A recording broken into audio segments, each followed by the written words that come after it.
এই আলমগীর ভাই একটা জিনিস কিন্তু খেয়াল করেন নাই ভাই, ওই যে পারমাণবিক ইঞ্জিনিয়ার দেশ ভাই এরা কিন্তু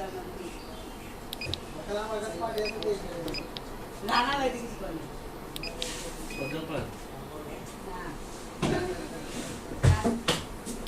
রানা ভাই তো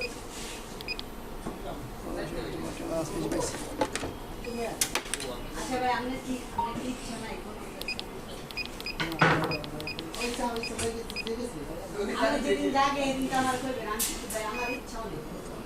যে ভার্টিবে 20 KB online UPS 3 in single out, চাইলে এটাকে 3 ইন 3 আউট করা যায়। আউটপুট সিঙ্গেল করা আছে, এখান থেকে চাইলে 3 করা যাবে। সিস্টেম থেকে অন করে দিলেই 3 হয়ে যাবে, 3 বাই সিঙ্গেল। আর এটা হচ্ছে 24 ব্যাটারি থেকে 40 ব্যাটারি পর্যন্ত করা যায়। সর্বনিম্ন 24 ব্যাটারি, 32 ব্যাটারি, 40 ব্যাটারি, 3টা অপশনে কাজ করে।